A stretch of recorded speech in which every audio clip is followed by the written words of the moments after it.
Yo, yo, yo, what's good, everybody? It's your boy Othree. Welcome back to Platicas. This is Platica number 21. I'm here with my boy David Huerta. I'm gonna let him introduce himself. Hi, my name is David. Um, I guess, I'm just another guy that O3 knows. That's about it. That's it. Nothing That's special funny. for me. We're all human, huh? We're all normal people over here, dog. Normal people living This life.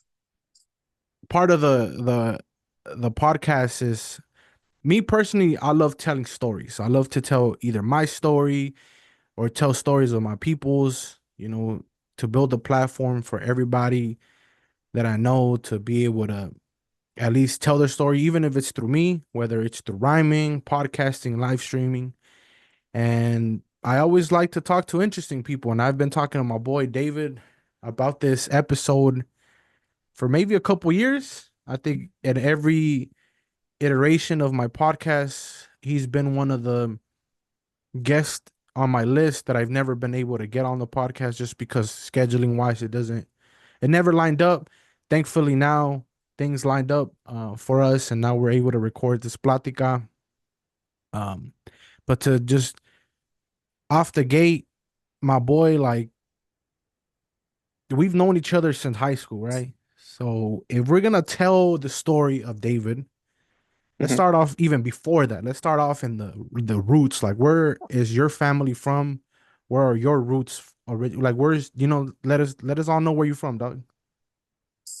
Well, my mom is from Mexicali. My dad is from Morelia. Um, I grew up in LA. I grew up just south of the 10 on the outskirts of downtown LA. So that's where my roots came from. Um, when I was born around the age of 2, I was sent to Mexico. So my early childhood was in Mexicali, like Baja California. So most of that was my my early childhood.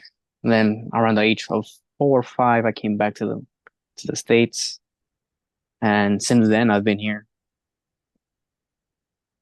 Mexicali and Morelia. Yeah. That's Have you been? I mean, obviously you grew up in Mexicali as a little kid. I'm pretty sure you don't remember a lot of those early memories. It's kind of hard, But if you do, is there any particular memory that you have? Uh, yeah, man. I mean, I still remember everything. And, you know, when I was born and I was sent to Mexico at that time, that left a great impression in my in me growing up. At a specific time, it made me hate Mexicali Hmm. because I grew up, my my mom and my siblings would go and visit, and I would still stay there. Dang. And growing up, it kind of became a weapon that was used against me in terms of saying like, "Hey, man, if you don't behave, we're gonna leave you here." But Oh shit. you see, but at a certain time, now that I'm like older now, and you know, like life has passed by, and the times that I do visit, it makes me enjoy and makes me kind of cherish that time that I did have over there. But that's just with time, that's when you're so young, you don't realize it. But that's, I think, because there's history there. There's history that you no longer can replicate there. Hmm. Family has like lived and has long gone, passed away, and that childhood they lived there, you no longer can revisit that time.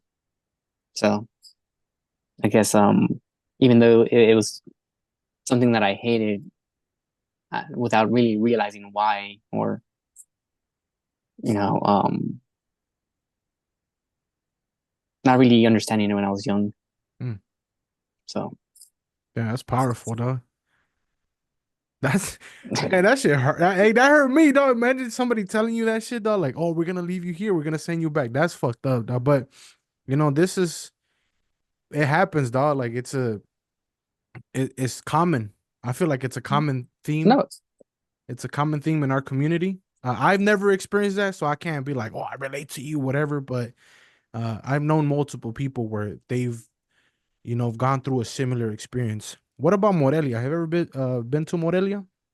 I have not, and not that I don't want to, but my upbringing kind of led me to be more closer to my mom's side of the family, and that's where they're from, and it was always closer to us, you know. I did grow up with my dad's side of the family, but as time passed by and we, you know, grew, that side of the family I grew apart from. But I always hear that Morela's nice. There's nice places and there's like bad places, but you know, any nice place has its bad place. True that. Then, obviously, you say you grew up here in South Central LA, the big South Central. You know me, that's a big part of. I like to say that shit all the time. I rep it proudly. What about an early childhood memory of growing up around that area? Because I know where you grew up at, dog. That area, it's it's kind of like we're not that far apart, dog. I think um, is it the same? My zip code is 911. Was your zip code? It's the same one, right? Yep, 911. 911. I see big beautiful 911, dog. I got that shit tatted. Anyways, though, any childhood memory you want to share, bad or good, about growing up in that specific area? Yeah, man, there's one. Every time, every day, think past 5, there used to be this specific ice cream truck that would go down the street, 24th Street. That's where I lived, 24th and Maple. Hmm. And there's that busy street of Maple, but on the 24th Street was residential. And this ice cream truck was well known with all the kids. It was called Melly's. White truck, nothing super crazy, nothing like, that jumps at you, which is a plain white truck, nice and clean. And it was always popping. All the kids knew it. And, I would stand outside the gate. You would hear the classic ice cream truck song play. And it was something that you would like always look after. Yeah. And this was when, a soft serve cone was like 50 cents, man. Nowadays it's Oh, like what, like $2, three, two fool. and a half? Net that way like 250 dog for a cone. Yeah, man. Tragic. Hey, I don't know if this is something like that happens when you get older, but when you're a kid, you recognize that sound, right? You recognize the paletero, you recognize the fruta raspados, the horn, you recognize the ice cream truck, the little musiquita, the music that it has. I don't Yeah. know if it's a thing of the times where we're older, or maybe it's the fact that that industry don't really kind of exist anymore. I don't know. Is it me or am I tripping, dog? Like, is there not that many paleteros or many ice cream trucks? I mean, I don't know how often, because I know you don't live there anymore, Yeah. but I feel like it was one of those things when we were kids, every like 2 hours, paletero, next 2 hours, raspado, next at night for the ice Yep. cream truck, one or two ice cream trucks. I don't know if it's because I'm older and I don't recognize it anymore, but I just feel like that those side hustles are people's was putting in work might have died down. I don't know what's your perspective on that. I honestly think it's just the economy of it. Everything's so expensive. Like that in itself isn't viable like before. I mean, to a certain point, I think, people could still do it. But I mean, the prices of anything that you're trying to buy reflects the economy, the inflation of it. And, one thing is, with each generation that comes, after us, the less and less people are outside. Back then I didn't have a phone. Nobody had a phone. We're always outside, dog. Yeah, everybody was outside. I was running around the blocks, you know, and you had more like foot traffic, and I think that in itself like propelled that business. Now nobody wants to buy ice cream, not the price that it's selling. I think at this point. Not to cut you off, dog, but I'm not even gonna lie to you, fool. There's an ice cream truck rolling by right now. I could hear it. No, That shit. but you see, this is the other thing too, is like it's also dependent on the areas, Like, look, I kid you not, man. Like where I live, it's pure like communities, and specifically where I live right now, which is in Santa Clarita, my street is private. So unless you're a resident around the blocks of where the houses are and you have a permit to park, they'll tell you ass. And not too long ago, I remember stepping outside to go and pack some mail or grab some mail. And there was this guy, un raspado, that raspado man, right? And I come up to him. Well, I didn't even see the man. I saw the cart, and I was waiting for that guy. I was like, where the hell is this guy? He comes up to me, and I was like, hey man, are you selling raspados? I'm like, yeah. And I told him like, oh, like what happened? He's like, dude, I think they towed my truck. Damn. And I was like, dude, fuck. I told the guy like, like, can I get to the raspados and whatever? And so he gave them to me. I told him like, hey, there's a sign that tells you like, hey, if there's any issues, just call them, and for sure, like when you talk to them, they'll tell you what's the closest towing company that they use for this. But you see, it's different. Like over here, there's communities, and those communities are kind of like tucked within themselves, unless like you're in a larger residential area. But in South Central, you have like houses and houses and houses and blocks and blocks and blocks. Yeah. It's a high density residential area, unless you go into like Alameda and like Slauson, where there's like a lot of industrial buildings. And I think that's where the culture of the raspado, the lote man, the ice cream trucks do resonate more because there's more people to it, you know. Might not be thriving as it used to, but I mean, I just hear it right now. I feel like it's still a thing. But yeah, it is one of those things. I remember maybe it also has to do with the fact that we're always outside. So we were always like on watch. We were always aware when the raspado man or the paletero man or the ice cream trucks rolling by. Prices, obviously, with the inflation, obviously that has a lot to do with it too. Um, but speaking of childhood, times, not gonna get too deep into it, but let's talk about who you were in elementary school. Because I met you in high school. We never really got to talk about your time in elementary and middle school. So let's paint the picture of K through 12 and start off K through fifth grade. Who was David during those times? Man, during those times, I was just a super hyper kid. Man, and this was before this. I mean, I don't know if if you could diagnose me with ADHD. I was a kid that was very hyperactive, couldn't stand still. Um, the way my brother would describe me when I was younger was that my brain would be too quick, that my body couldn't respond to that. Mm. So if my brain is going like 120 miles per hour, my body was barely like catching up with 60.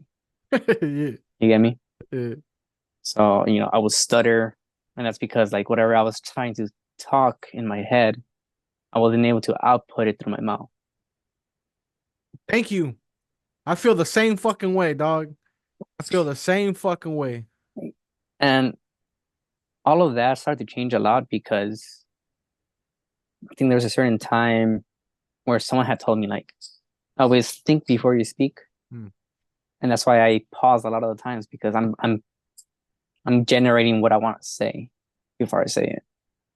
And that's because it's always been something that I I make sure that what I may say to someone it's open-ended in terms of like it's not just like literal direct advice, but it's more of like, let me give you my perspective and you could decide what you want. Mm. You know, I don't want no like, now that it has consequences, but any time that you speak, there's consequences to it, you know? And I feel Yeah. like, you know, when you don't think about things and how what you're about to say can carry consequences or determine factors, and that's when things do happen. But, you know, going back to, you know, K to five, Yeah. My boy took it. Hey, you you made that shit deep as fuck. Hey, this is why we have these platicas though. Dog. That's dope, man. well, yeah, I mean, like, you know, it's good to rediscover who you were Mm. or who you are now because of what you were back then. Yeah. You know, growing up as an elementary student, you know, I was hyper, but at the same time very attentive. I by the fourth and fifth grade, I was playing the cello. I really enjoyed it, and I have always enjoyed music, but sometimes like you know playing specific instruments just sucked ass because I had to carry the cello back home. Dude, that thing was bigger than me. Oh, I could, I could imagine this shit, dog. But you know what made me want to play the cello was Titanic. Mm. You know, but you know that's pretty much me. Like you know, I was very crazy during that time, but that's because I was just a hyperactive kid. Any specific memory from elementary school you would like to share, good or bad? Hmm.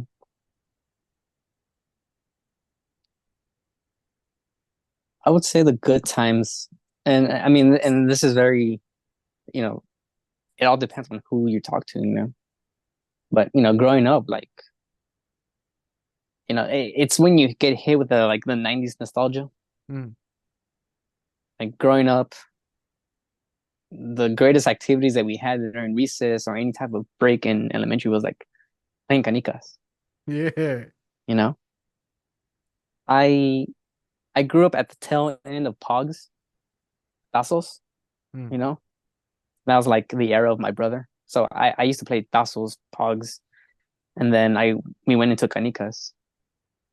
You know, playing you know with cookies and swirls and like, hey man, I beat you. Let me get your canica. You know, then Pokemon. That's when it kicked off. So all of that was like I lived through that through those beginnings. You know. Canicas. Damn, that's a super fucking throwback, dog. I remember I don't know if they still do this. If I have not been in a superior in years, but I remember they used to sell fucking like where they used to sell verduras and shit, where they have the fucking vegetables and they would have canicas in those little black mesh bags and shit. Yep. Remember that shit? Ah, dog, Mm-hmm. what a sick ass memory. Unlocked. Canicas though. Damn. Making the little hole with the dirt or just making a circle with anything. You know, that's a super throwback. Hey, let me get your canicas. I remember the foods that would always pull up. I remember because we used to get the cheap ones, obviously the little green see-through ones. Yeah, There was with the always some square in the food. middle. Yeah, there was always some food with the colorful ones and shit. Like, oh, let me get that one. Like we used to compare canicas, you know, and then obviously it evolved into cards. That's a crazy ass memory unlocked. Woo! Damn. Canicas. You see, Ooh. it's those it's those things that you can say, man, I wish I could go back to that. Yeah. You know. But I mean, it's enjoyable. I mean, it's not that you can't, but it was enjoyable at that moment. I think I'm a big proponent. I like to promote the use of positive technology use, right? But Yeah. there's nothing like having physical toys or physical items like canicas or cards. You know, fools be dueling on their fucking phones. Fools be playing Pokemon Go on their phone. I mean, yeah, fools used to have a Game Boy Color, but it's nothing like pulling out the card like playing with the actual deck or having a canica or even playing like chess with the actual chess pieces or physical items, physical materials, like those Yeah. those memories are dope because we actually had the things that we could touch them, we could feel them with our hands, we could the canica with our thumb, like that was fun. Like where we could play marbles on the phone or play pool on the phone. That's cool too, but it's not like actually doing the activity. Yeah. Man, that's a super Yeah. throwback. Just like launching the canica, with your thumb and hearing the nice glass clash. Yeah, dog, that shit It's was a. always it was always clean. It was nice. You said Pokemon, right? This is not. I didn't send you this, but this is random one because I grew up mostly on Yu-Gi-Oh, Yu-Gi-Oh or Pokemon. Collectability, Pokemon, playability, Yu-Gi-Oh. Okay, perfect I answer. well, I mean, I grew up with Pokemon, but just collecting. I never played it physically. Hmm. It was something that I enjoyed. It's not until I got into Yu-Gi-Oh that actually I started to play the game and play competitively. And then I quit in by the time that I was going to college, I quit at the end of high school, you know. But I mean, we'll get into that. We'll get into that. That's okay. For you saying that shit, it just unlocked another memory. Yeah, we'll bring that up. But who was David in middle school? Oh man. Okay, before you answer, what elementary school you go to? I went to San Pedro Elementary School, And then middle school? John Adams Middle School. Okay, you're a Jams kid for sure. Yeah. And how was that? Jams was cool. I think that's where you could say you could say that was like enlightened David during those 3 years between sixth and eighth grade. I think sixth grade I already had determined what I wanted to do and how to get there. Hmm. And I had set my goal of saying, "Hey, I want to go to college." And the um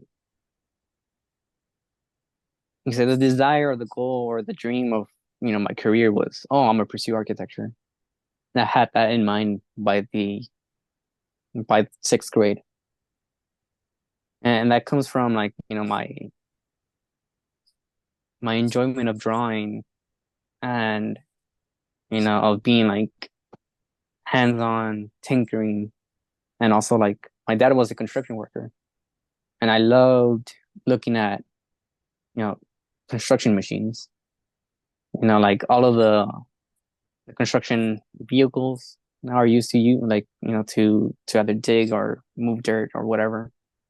All of that was fascinating to me, and I was like, well, I want to be part of the construction world, but I still want to draw. And I kind of landed on like, hey, I want to do architecture. So by sixth grade, I was like, all right, I gotta sharpen my pencils and get my shit like together. And that's when like I was like, okay, I need to get good grades, get a high GPA, and from there like go to high school, from high school to college. So I was a nerd. I was like, a geek. I got I would study hard, do whatever I could to get that A during the time. Hmm. Also skated during that time. I was a skater boy, long hair to my like shoulders. You know, During that time it was like baggy pants Yeah. and like the fat DCs, Etnies, torta shoes, man. The bolillos, that. Yeah. Oh yeah, what an era. Jams student. And I have to ask this because obviously when you grow up on this side of town in South Central, middle school is kind of like the age where a lot of us start, you know, exploring different activities. You feel me? Like the influences start becoming a lot more um apparent. They start becoming a lot more um they start becoming a part of our world. It's easier because we grew up in South Central. We have access to a lot of things. Obviously, there's liquor stores in every corner. We grew up at around time for it. It's easy to obtain weed out here, fool. Yeah. Now, I'm not saying that did you participate in any of that, but were you, and then obviously the whole gang factor, were you like at all like not maybe not interested is not the word, but did you pay attention to that and it influenced you? Did it have any impact on you? Oh yeah, I mean, I think growing up in South Central, it's not whether you want to pay attention to it or not. Like it's it's inherited into one's self at that point.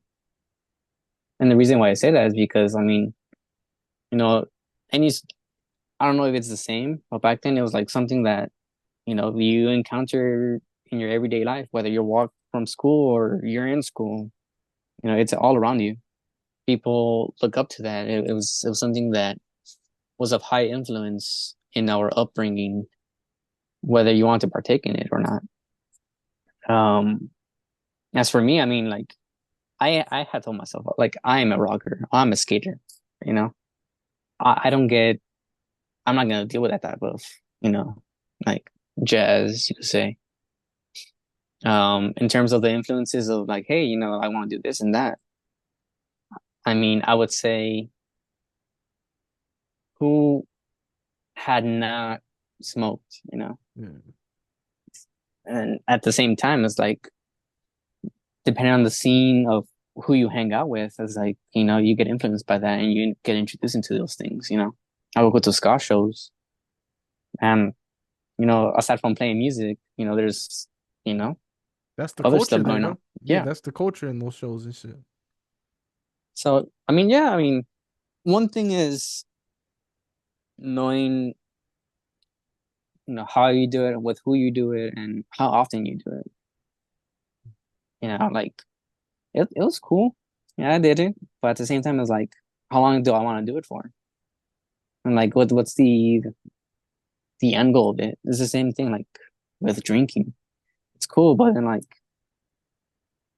what for? Mm. Aside from saying, hey, I had a good time, you know? So in terms of like all the gang stuff, I'm like, you know, it lived all around me. We have, not to associate with anything, but in the neighborhood I grew up, it's like PF. Then, you know, 2 blocks down, you're in GBZ, you know, and that's where my friends lived. But I never wanted to get caught in the crossfire or something. Stayed out But the way. Staying yeah, out the way. Yup. and I think that's one of the things that I think it was big in middle school where it's like either and, and nothing against it, right? When I say it, but it's like, do you want to be part of the ghetto or do you want to get out of the ghetto, Mm. right? And as much as I want to get away from it, at the same time, it was something that helped me guide me because I knew where I didn't want to step foot in. I know what like my direction was and where it wasn't. But at the same time, it helped me learn things that, it doesn't teach you in books. Yeah. And that's something that sometimes people do lack is like real world experience of things of how people interact with, you know, like The street smart stuff, bro. street smarts. Yeah, Yeah. exactly. It's like, hey man, I see danger up ahead and let me turn this way. Mm. But at the same time, it's like, you could be studious, but sometimes like being studious doesn't get you as far as you want it. Mm. But like sometimes the rigor or like you could say the characteristics of having hardships brings you up and presents a different type of skill sets. Builds character and resilience. Yeah. Mm. But It's a additionally too is like there's ways of going about it. It's like sometimes people resort to violence in heated arguments mm. when there's different ways of saying like, hey, well, we could do things a different way. But Damn. Hey, you know, it's a reality of growing up in the hood, and you said it perfectly. It's like whether you wanted to or not, it's there. It's like you can't escape it. You almost have to like either you live in it or you live with the knowing that it's there, but you make the decision to maybe, choose a different life. And yeah. in your case, you obviously chose a different life. And how the fuck did you end up at FTA, dog? Let me hear this story. FTA is the high school for some fucking context. This is the high school that we both attended. We were students at. How the fuck did you end up at this high school? I think it was during eighth grade. Usually we would skate in Adams like gym area. You know how it's 2 blocks? You have the building side with all the classes, and then you have like the parking lot slash track and field. There's no field, right? But The it's just concrete like field? concrete field. Yeah, yeah. Just like asphalt. Yeah. So we would skate there. Oftentimes, me and a group of friends. And on the corner of what is it? I think it's Figueroa and 30th, I think. So like someone was like out there passing flyers, and I was like, oh shit. Like, oh, it's a school of film and theater arts. And the way that I took it, and to a certain extent, the way that they pitched it was like, oh, there's film, theater, and arts. Okay. So I thought, I was like, oh shit, I could pursue. At that time, I was like interested in architecture and also like fine arts. So I was like, all right, cool. They might have a sick program. So I was like, all right, I'll go and you know check it out or whatever. I've come to find out, it's like down the block, like a few blocks away from Adams. I check it out and I was like, damn, I didn't know it was a converted sweatshop, you know? Oh, 38 in Broadway, dog. What a fucking legendary place, my boy. But, you know, People said a converted oh, sweatshops. yeah, I mean, it was like, what is it? It's not A, a school, dog. That's the fuck we trying to say. It wasn't a school. yeah, it wasn't well, yeah, it wasn't a physical, like, established built school building. But at the same time, like, the options that I had was like, Santee, um, or is it the other one? Or I think orthopedic or something like that. Yeah. Or if not, try to apply to something else. Well, you had like what was it? It was, I mean, maybe Jeff, Santee. What's the other one? May West Adams. That one's a little bit out of the way. Yeah. Manual arts and ortho. Or and I mean, there's all the options too that like I had in mind, like Kennedy, which was out here in the valley. Kennedy. I think Frost, or I think Frost was middle school. But anyway, I ended up staying there. I ended up going to FTA, You could and tell your mom, dog, or whoever helped you well, enroll. she came. She came with me, Yeah. and they Steve and Nicole, like buttered up the whole thing, and I was like, all right, cool. And I was like, I really didn't want to go to Santee. So that's how I ended up there. I mean, this is also during the time where like the charter schools are blowing up, dog. They're popping up left and Hmm. right, left and fucking right. You feel me? So it's easy to sell a family a dream. You feel me? Yeah. Whether the dream itself is real or not, it don't. That's not what we're talking about. It's the fact that it was easy to sell a dream like that. I don't know what the fuck they told my mom, right? Because when my brother, I had no choice, dog. When my brother went to that school, they were still in the bungalows at Jefferson High. Yeah. So I don't know. I don't even know how that transition went on because my brother started at Jeff and he was only there for like 3, 4 months. So, but for you, you ended up there when they had already moved to 38 in Broadway. I think it was their Yeah. first year there, right? Or something like that. But you see, yeah. But at the same time, I knew of Jeff too. So I mean, not really knowing like the background behind like the decision on why your brother or your mom switched your brother into FTA. At a certain point, I think anything was better than Jeff during that time. When I was in elementary, I think more middle school, I ended up going to, this is when I like growing up, my friends were always older than me. Like, and when I'm like what 31 right now. Mm. I think one of my friends is like 37, 38. So all of my friends were like way older than me. But that's because those were the neighborhood friends that I grew up with during the time that my brother was here. And one of those friends went to Jefferson High. And he's like, hey man, and this is the time like, that's kind of going back into Yu-Gi-Oh, right?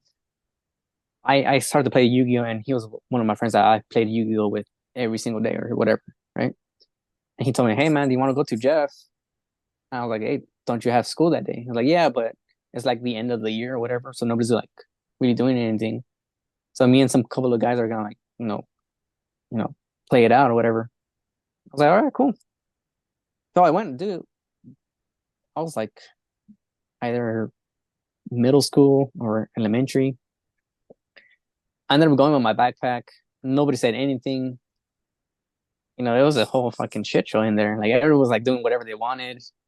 The teacher didn't care, but me and my friend and his friends that would play, we're in the back corner playing, and that was the day. But then he would tell me too, and I was like, yeah, people are just walking out, whatever, so And we hear the stories. I mean, I can't say that I know what the fuck was going on at Jeff because I wasn't a student. I never was a student there. I mean, I know why my mom wanted my brother out of there. Obviously, where we're from, where the school's at. My brother hung out with all the fools that were, big chilling. But I don't know what the hell they sold my mom on the dream. Maybe it might have been a family friend somehow, some way. But you start at FTA, right? You're a couple years older than me, maybe a year older than me. And they tell you about the project-based learning, right? They tell you about this big project that you have to do. Was your project architecture like day one?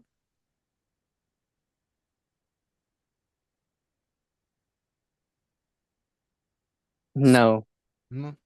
no, and that's because I think when we first started in as a freshman, we were given kind of like assigned projects that weren't related to something that we wanted to pursue yet.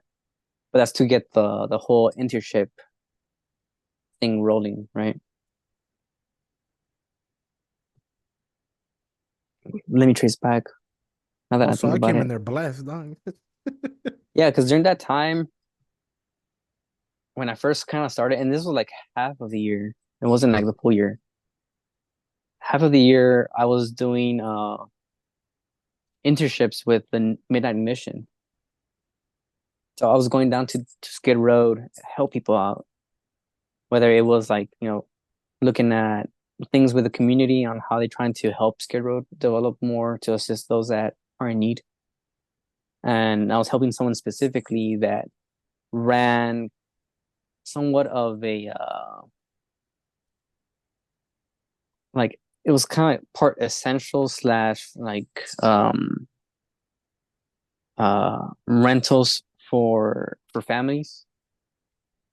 And what he would do is like he would have like a kind of like a storage within one of the I'll say apartment buildings that was located like around the area of Skid Row that would either offer essential goods to those that needed it, or like rent out, not for a fee or anything, but just like hey, like check in check out status of like toys for kids. And that's where we would help with like organize and make sure that those that were coming up and needed something we were able to provide to that. So it wasn't necessarily like straight into architecture. But I think halfway into my freshman year, that's when I don't know if you recall Jerry or Miriam. They're like her nickname was Mimi. Yeah, I remember though. So Mimi was interning for Morphosis because she was interested in architecture. And Morphosis is a like a well-known established architecture firm that's known like worldwide. So that was kind of like one thing is like, oh, my aspirations of becoming an architect and studying architecture were very blank. They're very broad. There's nothing specific. I just knew what I wanted to do, but never really like dug into like what it consisted of, who was out there, what companies were doing, you know. So when I got into, when I met Mimi, she's the one that kind of like helped me gain that access to Morphosis, and that's when I started my internship with architecture. And this is the place that's in Culver City, right? Yes, That area over there. yeah. It first started in Santa Monica, and they moved from Santa Monica down to Culver City, and then they built their own building in Culver City. Not So to really like talk too much about high school days, just because obviously that's such a long time ago. But then there was a time where I started my internship in Santa Monica, and this is where we got cool. I remember you were riding the like, buzz. yeah, I remember you were like, I forgot what it started, but we took the 45, we got off at the same spot, and you're like, oh, you're gonna catch the 7:33, and I was like, yeah, I was like, oh, me too, and then after that, like that's what sparked the conversation, and that's how we got cool. We would have conversations about life, and we used to have like just I honestly feel like there might just be like something like minuscule to you, for you, or whatever. But those conversations that we had kind of like kept me in check when it came down to me putting my 100% in my internship, because you would talk about this opportunity like it was like a fucking divine sent from the universe, like you loved it, you know what I'm saying? And I was like, I was kind of scared. I was still kind of like unsure about even doing the internship, because you feel me, like you knew who my friend group was, like you knew who I hung out with, Yeah. and I wanted to do all that. You feel me? Like I wanted to be after school and do all that. You feel me? But Yeah. you were like, nah, fool, like, fuck it. Like, just give it a try, go over there. And it was those conversations that kind of like, I was like, all right, fuck it, fool. Let me sacrifice 2 days out of the week to go and plan for the future. Because one thing is like to have a vision about the future, but another thing is to like actually create a plan and to be in a position to plan for the future. And you had that, and you would talk about it, and to be around people like that, to have somebody to kind of look up to, you kind of like an informal mentor for me. You might have been a year older than me, but the way you would go about it, and the way the school would talk about you and your opportunities and the opportunities that Mimi had, and I was like, damn, this is dope. I still wanted to be like everybody else over here, dog, doing the little rowdy shit. Oh, well, But I mean, you know what I'm saying?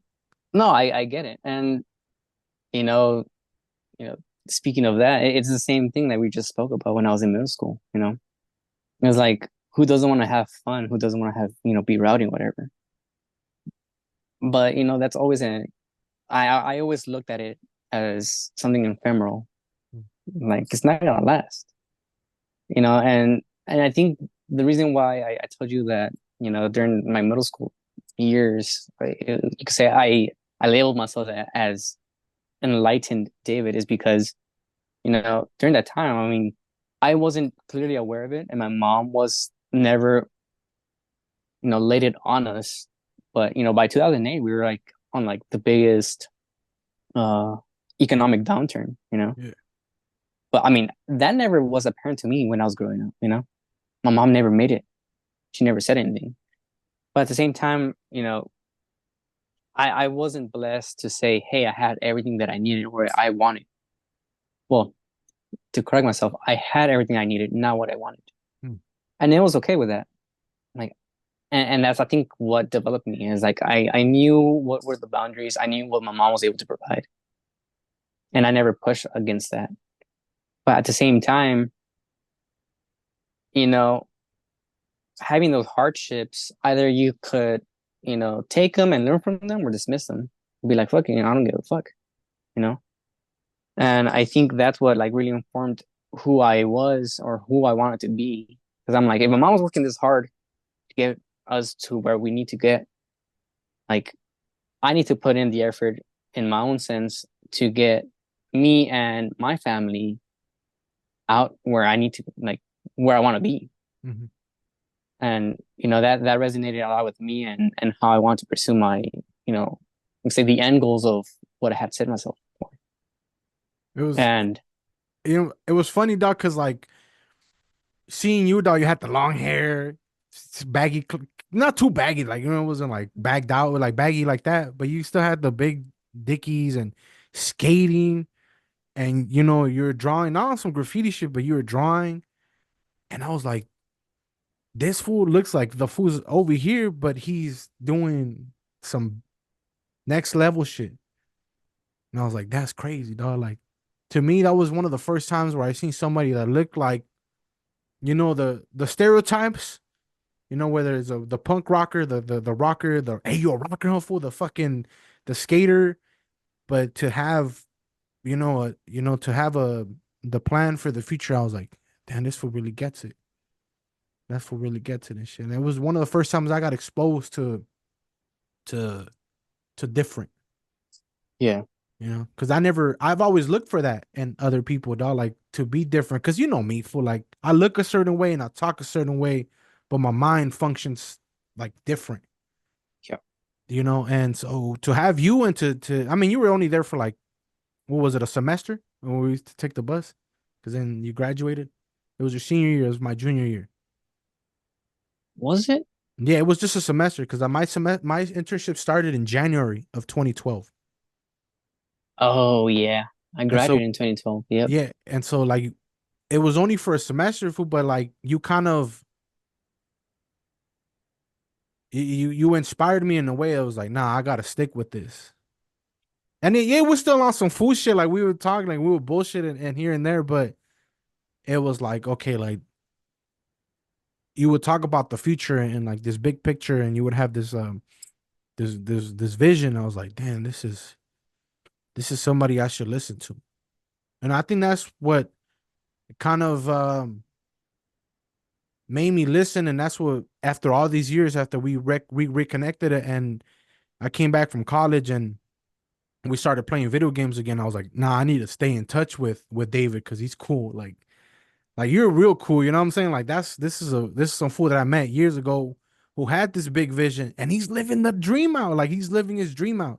I was like, nah, I need to stay in contact with this fool. So big props to you, my boy, giving your flowers right here. Because whether I told you or not, you did have a big impact on me, dog. Like in high school, just because me, dog. I was so, yeah, I had like all this potential and all these dreams, but I was such like easily influenced that I wanted to be over here. But for you to be over here and be different, I was like, yeah, there's possibilities there. But thank you for that. It's not that I was like seeking out to be like, hey, let me teach you this. Oh, not But yet. but at the same time, it's like, you know, at a certain point, I was there. I was like, what do I want to be? What do I want to do? And you know, just to share more of my background, is like I grew up with a single parent. My mom was like the only parent I had. And to a certain point, of like the identity of who I am or who I was as a, say, man, or the male role model, or who to look up to, I didn't have any. Like my brother had to find his own self, and he ended up moving, so I was like on myself. But at the same time, it's like, you know I would tell myself like, hey man, like if what I'm sharing with you, someone would share with me, then things would have been maybe easier for me to be like, hey, like get my shit together, you know. And it wasn't necessarily to be like, hey, you need to get your shit together, but it's like, hey, you have the opportunity. It's like opportunities may come and go, but it's like either you take them or you waste them. Mm. And when I was sharing all that, it's because it was different. I mean, it's easy to say, hey man, I'm gonna go to my internship, ditch, and then go home and do whatever you want. But then at the same time, it's like, where's that getting you? Well, at least that's how I saw it. I was like, I just didn't want to stay here. Like I love South Central. It's a place that really influenced me, that helped me grow up. But I was like, I don't want my kids to live through the hardships of what I lived. Mm. So it's like there's that, and then there's also like, well, I want to help my mama like get out. You know what I mean? So it's like when you have the opportunity, just fucking grab and go. You know, because Well, it doesn't happen all the times. You go to your classic public school, and right there is like, hey man, you just a check mark to the attendance, and that's it. Unless someone that you have as a teacher or as a mentor, as an advisor, gives a fuck about you, you may not go anywhere unless you have the ambition. mm. You get me? And it wasn't solely on my own. It's also like the advisors or the teachers that I had, and to give credit, like Jessica was one of them, but because she was being really real with me, and to a certain point, she did apologize to me and say, "Hey, man, I was really hard on you." But it's sometimes that either you could take when someone's being very harsh and real and straightforward with you, insult like as an insult, and see like, hey man, you're too rough. Like, what the hell are you doing? But sometimes like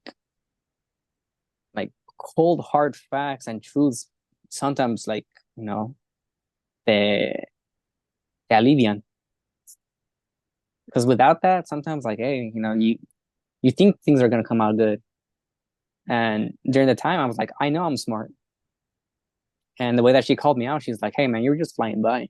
Mm. But just because you're flying by here, you ain't gonna be flying out. You're not gonna be flying by out there. She told me the same shit, dog. Yeah, and it's true. And it's the same thing. It's like, it's like when people say, hey man, I got all of this. Or like, oh, I'm making this much money. Just know that there's someone either better or making more money than you. Mm. And it's something that, sometimes you have to be humble about. Like, people could brag and whatever. It's like, just know that there's someone better than him. And maybe there's someone better than him and him. Mm. So it's like, it doesn't really matter. Yeah. Like, you live your life. Nobody else is going to be putting the stepping stones for you unless you put them yourself. Mm. And you choose those stepping stones. Yeah. Before we move on to this college conversation, ooh, that was very deep, dog. Right here, dog. Before we move on to this college conversation, I'll give a shout out to your sister, dog, because you know what's funny story, fool? When because she was in my class, right? And I think it was like first year, full like the first. I kid you the fuck not. I think it was like the first full year. I had no idea that she was your sister because we didn't talk, right? We Yeah. didn't get cool till I was a junior and we had these conversations on the way to the internship. I had no idea, dog, like that she was your sister. I mean, whatever, but when it was time to do a senior thesis project, I told myself, like, because I had the opportunity to help your sister with her project, and I told myself, like, this fool helped me out, I'm gonna pay it forward by helping his sister out. So shout out to your sister, dog. Um, but enough of the high school days, dog. Let's go to college because you ended up going. What was that shit called in Michigan? Kalamazoo College. And it wasn't the school you graduated from, correct? Correct. Briefly, what the fuck happened, dog? Um, During 2012, a lot of the colleges that I wanted to attend to were student impacted. That meaning that there was more kids, or there was an influx of kids to the number of teachers. Mm.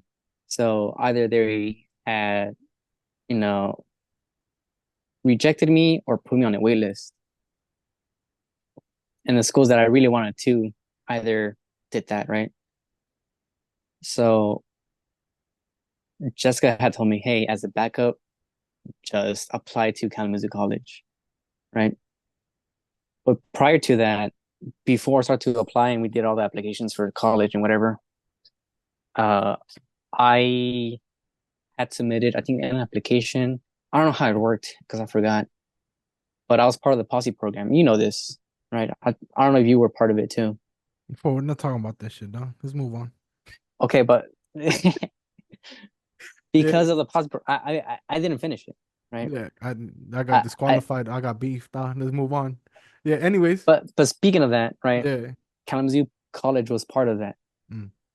I wasn't a finalist. I didn't get into it, but because of that opportunity, that's the reason why I ended up in Kalamazoo College, right? So I got in there. I got in to study fine arts. I submitted a art portfolio, got everything accepted. Was kind of covered for the entirety of it. But I went to Michigan. I told myself that I wanted to go outside or get out of state. Went there, did my first year. Right, it was a quarter system, so it was 3 quarters instead of 2 semesters.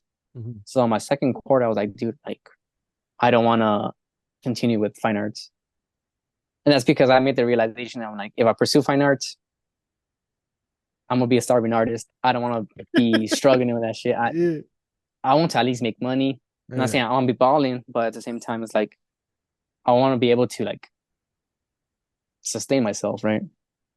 So during that time, I was like, all right, I decided to transfer, and I reached out, to Jessica, to Steve, to Nicole, to past employers to get like letters of recommendation, um, get their information to have them as references, and I reapplied again. So in this round, I applied to a bunch of schools back in California because I wanted to move back. So primarily all of the schools that I wanted to attend accepted me. There's one specific school I wanted to attend, and it's called SciArc. It was Southern California Institute of Architecture. Is located in the Arts District. It's a well-known, architecture school, but it's only architecture. Here in LA? Yeah, Oh, it's I would say it's within walking distance of uh what is it Arts District Arts District like Brewing Company or Angels Brewing Company. yeah. So I got in touch with the financial office of that, and I was like, dude, I was like clawing to get more for a financial package, and they're like, dude, we can't help you. And pretty much it was like if I get into it, which I wanted to get into, I would be like spending 80K per year, Mm. and that's a 5 year program. And I was like, nah, man. Charlie. No, I mean, and this is something that they don't teach you, and this is something I'm very grateful for. Jessica, she's like, dude, like, if you get a free scholarship or a free ride, take it because you don't want to come out with debt, you know. And I was like, man, those are like medical student loans. By the time I graduate and I get into the business and whatever, or into my career or whatever, I was gonna rack up what, like 3600. Hey, you would have been like close to past 40, Dude, dog, without I the would have been, extra stuff. dude, I would have been dead in debt, you know. But pretty much that happened. I ended up applying to also to Woodbury and Whittier College. Woodbury is in Burbank. I ended up getting into that because in case it turns out I hated architecture, I could go into business, and I was always cool with business. Mm. I was like, I could just become an accountant Mm. as a backup. I ended up like, going through the whole thing with architecture. I graduated with a bachelor's degree in architecture, and yeah, I ended up graduating from Woodbury University. Hey, congrats, dog. That shit is woo. Gotta celebrate the big homies, the real fools out here putting in the work. That's just a testament as to who you are as a person. For because I went to Ohio, dog. My college experience was fucking way different than yours. And it's funny, dog, that you say that you tell the story about how you transferred because I remember I forgot who the fuck had told me like you should apply to Kalamazoo to go and be with David. But I forgot somehow. I think it was your sister that told me, he's like, oh, he's gonna transfer back. So I was like, nah, I'm not gonna go to fucking Michigan. It's cold out there. Oh And yeah. then fucking ended up going to Ohio, dog. Like even worse. I was like, nah, it wasn't meant to be. You feel me? So that's dope. Woodbury College in Burbank. What was your what was your first job? First job out of college or first job out of College. oh, oh First in job out of college? college. First job out of college. Like your first position. Huh. I didn't land a job until I was like, I think maybe a year or maybe like, you know, 9 months out of college, Mm. you know. So when I first got out of it, you know, and you know, this is kind of where things kind of fall apart, right? You know, I graduated, but sometimes what they teach you in school isn't what's reflected out in the real world, right? And the reason why I say that is because in school we were taught specific programs because what school teaches you is how to think and how to problem solve, which is essential in doing our job. But in order for us to do the job, we have specific programs that the business uses. Those those programs I did not learn. Mm. I learned a different set of programs. I mean, there's a blur, right? It's kind of like a, a kind of like a Venn diagram, right? There's things that overlap and things that don't overlap. And one of the programs was called Revit or is Revit. So it's a 3D modeling program that also outputs like the drawings that are used for construction or for design. And the program that I ended up using in school was called Rhinoceros, which is kind of like a 3D modeling sandbox that helps you with 3D modeling, but doesn't help you with the creation of sheets and say construction documentation or documentation for the design. So that's where I kind of struggled because I was like, I don't have the experience on that. And that's what usually people, when they come in, they're like, hey, we need you to like have a program at least enough to be like, hey, you could learn it and learn. But if you have no background of how to use it, then it's hard to get in, right? So during that time, I ended up, I did Uber, I did Lyft, and I was like, man, this isn't going anywhere. During the time I was in college, I also met my girlfriend, which is now my wife, and her dad was a contractor. Mm. So during the time that I wasn't doing Uber or Lyft, I was working with him as a chalan. And that's not because, you know, I didn't know my stuff, but at the same time, it's like, hey, you're coming in. I don't know how much you know, but this is like, well, I'm able to pay you, and this is with experience or whatever.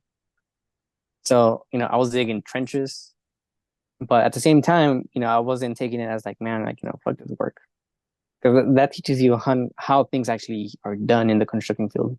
One thing is like, as an architect, you do things on model space, on computer space, but sometimes you don't understand what you draw and how things look in the field, right? Then after that, my first job was with this company that focused on education. So I was helping like LAUSD with like projects, and then there's like private schools or districts that needed new buildings. So that's what I did, like as my first official architectural job out of college, work on educational buildings. Since your initial architecture job, how many more quote unquote jobs have you had since then? Too. Two. Okay. So we're talking about a total of two different say offices that I've worked for. Okay. Two different offices. Yeah. At this stage of your life, you say you're 31 years old, bachelor's degree, been wanting to do architecture your whole life. Are you in your dream position? And if not, how far are you from that?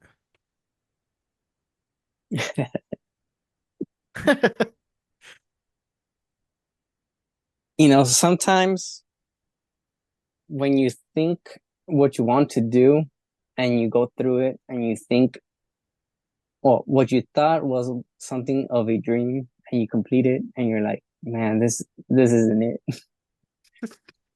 Don't get me wrong, like I enjoy what I do. Right now, Okay. what I'm doing now is different than what I started with my first job. Okay. I work in residential now, so I'm building homes. But the aspirations of saying, man, I'm gonna design these beautiful things. Never in those dreams that I take into account how much work it really takes. Or sometimes like, hey, the finance behind that job is gonna be fruitful to what you think you want. Like, I mean, one thing is like living out the dream and saying, hey man, I enjoy my dream. And then the other aspect of that is saying, is that dream gonna be able to financially support me? Mm.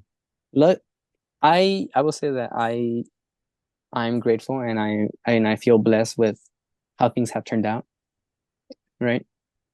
Um, in terms of how far am I from, you say, the dream, I would say that my dream has shifted in terms of saying, hey, because the dream back then was like, hey, I want to become an architect and start building stuff, right? And I feel like I'm working that, but my dream is like to not work. Mm. But that's because the my dream is to create passive income so that I don't have to rely on like exerting myself beyond what I want to. You get me? But at the same time, it's like maybe I want to start owning property, right? And have that drive my income or whatever. And in terms of architecture, just do it not as a necessity, but as of like an enjoyment of saying, "Hey, I'm doing it." Mm.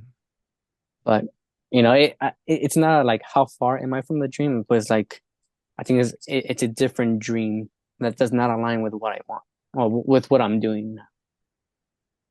In terms of an end goal, I'll say the end goal was or is still to get my license, right? Because it's like it wasn't saying it was never about saying, "Hey, I finished high school, I'm done." It's like, okay, that's the first hurdle.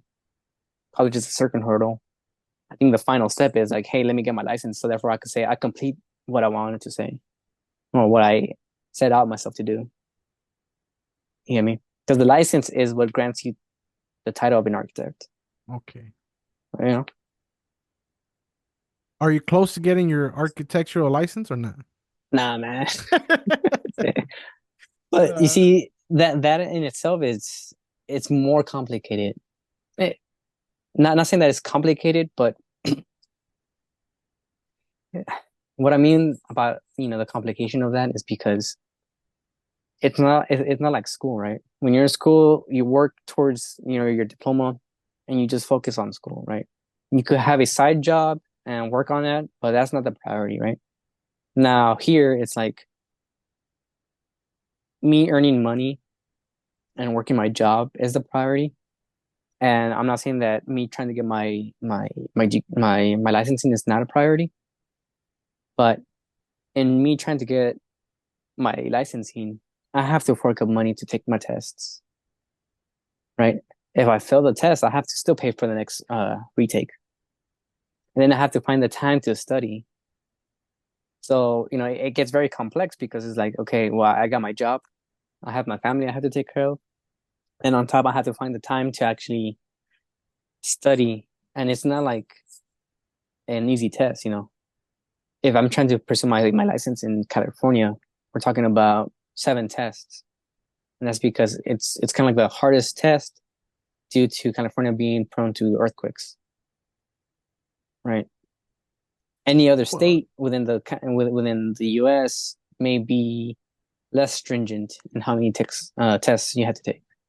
mm, So it's mainly that, like finding the time and finding the additional finances to not necessarily throw and burn, but it's technically like if you don't pass, you have to throw another like 2 grand. not too grand, but it's a cool it's an amount of money, fool. investment. It's an Yeah. investment, yeah. It, it's like, It's feria, then, dog. Hey, yeah, that's it's an investment that I like, man, and if you don't pass on the first try, well, fuck, it hurt. It kind of stings. yeah. That's crazy, dog. To hear, honestly, like it's refreshing because yeah, we connected back then, and then we reconnected over video games like Warzone, and for a while we kind of played Halo, and chop it up, and sometimes you come on my stream, or we send memes to each other. It's like side combos. You feel me? So to hear from you, finally sit down with you and hear you talk about your architectural dreams and how they've shifted, it's crazy, dog. It's crazy. It's not like you didn't shatter my fucking heart dog, or anything. You feel me? But it was like, oh damn, like this is real. Like it happens because I'm going through it right now in my own life. And with me it's little is a lot different. You feel me? But I've known you, dog, and I know you got this shit. I know you got it. And if you pursue the architectural license, fuck it, fool. I'll donate like $5. Fool. I got you, dog. You feel me? I got you with some $5. Last question about architecture before we move on, because I have like quick topics that I want to throw at you. Yeah, yeah. Architectural dreams is one thing. Is there like, I don't know, if there's like a building out there, dog, that you wish you fucking designed? When you looked at it, you're like, damn, I wish I designed this one. Or on some crazy shit, like, damn, they designed this. I thought about this shit years ago. Um, there is a tower. I mean, there's a project, and this is when I was still with internet at Morphosis when I was in high school. They I had eyes before it was actually released because it was something that it was a competition, I believe. Um, but they're designing this tower for Paris. I think it was Paris, and it's called the Fair Tower, Phare. You know, um, and it was a sick ass building, and the reason why it was so sick is because the architectural style that Morphosis does is not traditional. It's very say fluid, as the name of their office states. And it was a sick building because it was not your block building. When you see it, it looks like this. Can't even describe the shape because it's a very irregular shape. And I had eyes on it before it kind of became more of a public thing. They would tell me like, yeah, you can inspect it or whatever, and they had like this huge, maybe like I'll say like 6 foot model of it that displayed like how the finished product was gonna be, and it was sick. It was something that I really enjoyed doing or seeing. I was like, man, to me it was like, man, I kind of want to work on these type of projects, you know.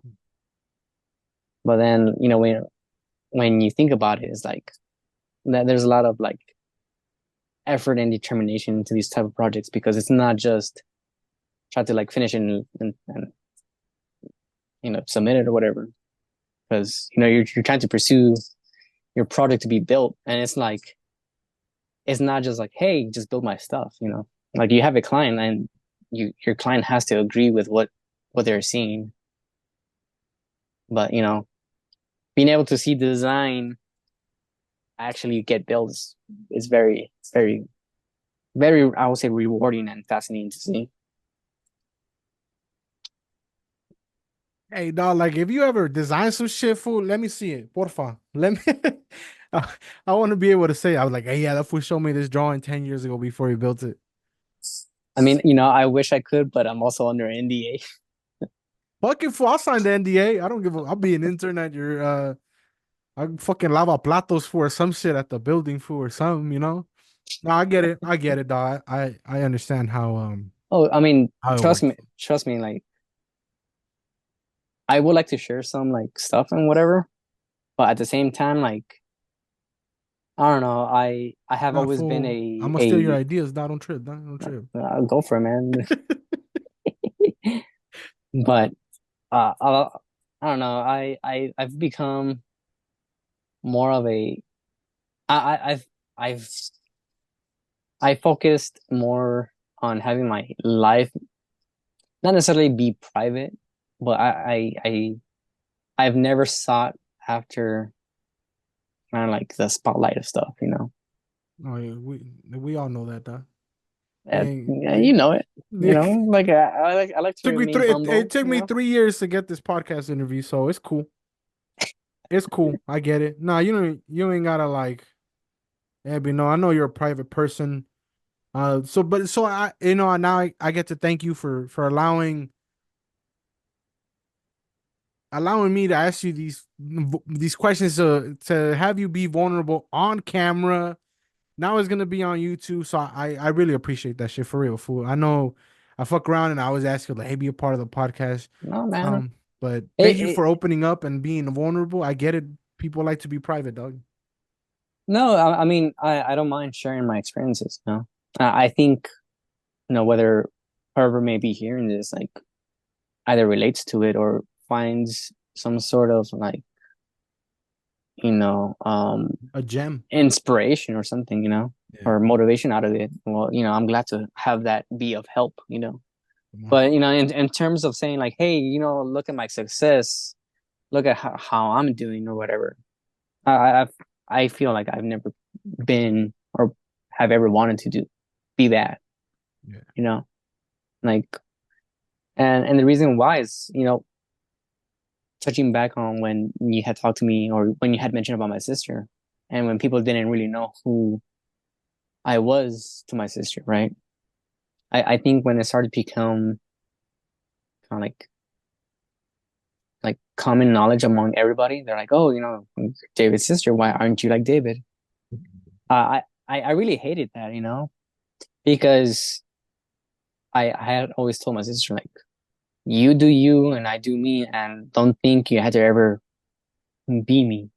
You get me? Because, Oh, I've been there when they've had conversations with her about that, dog. So but you see that I always hated that because it's like everybody wanted her to be my shadow, yeah. and I'm like, dude, like you have your own shadow. Don't let anybody else tell you that you have to be under my shadow. Like I'll help you, and you know that I'm your brother, and I'll help you with like whatever you need to do to get to wherever you need to go. But I don't want you to live, you know, There was think unfair pressure, dog. yeah, exactly. And that's what I hated because I did things for myself because I wanted to do them, not because anybody was expecting me to do them. And I didn't want that to, and that's why I was always hush hush about everything. If I got into something, those who needed to know because they needed to know would know. But for me to say, hey, I'm doing this, like, look at me, the like, I mean, at least to me, it's like the less there is about me out there, the better. Yeah. You know what I mean? Yeah. I was the opposite, dog. With me, I'm my older brother. I love my older brother. You met him, fool. You know him. You were there. Yeah. You saw him. You saw how quiet he is. You saw nobody really knew, and people are surprised when they found out that was my brother. Like when the teacher would find out, like, oh, you're so and so's brother. You're so fucking different. So I never got to deal with why aren't you like your brother? I feel like for us it was always the other way around. And I've never asked him that. You feel me? I never felt comfortable asking him that question. Whereas like, hey, do you ever feel some kind of way when they would ask you, it's like, hey, how come you're not like Othree? like why are you so different from your brother, Yeah. and it's fucked up. Maybe it's worse because he's older than me. Imagine like somebody telling you, comparing you with your younger brother. That that sounds like a prison in itself. You feel me? And so luckily I've never, never had to be compared to anybody else. So I don't even know how your sister must have felt, but hey, it sucks, fool. It sucks when people try to be like, hey, how come you can't be like so and so? And it's even like worse when you're on the opposite side of you're in the receiving end when they were like, hey, how come you can't be like so and so? You're like, fuck, Yeah. it's just Yeah. unfair pressure for no reason. And yeah, dog, like it's I applaud people who are low key. I've tried to be low key, dog. It's it's a part of my mission to be loud. Well, Now it's different though. yeah. It's Yeah. different though. It's different because you saw me, dog. You seem not see me, but you were there when it was like extra loud and extra rowdy. Yeah. But, I would say depending on what you want to achieve, it sometimes it requires it. Yeah, You so know what I mean? Like I try when to do I'm the whole mysterious shit, and it sucks, dog. Like for me, like it's like no, there's no benefit in being mysterious in no, my whatever I'm trying to do, yeah, I would say in your realm, in my realm of in my world and shit.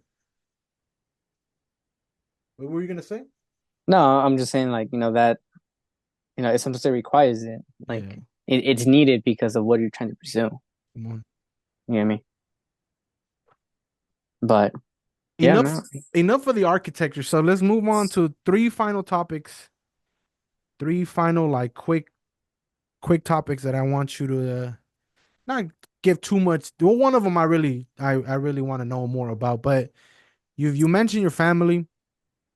Um, you say you met your girl in college. How was that, dog? How did that happen?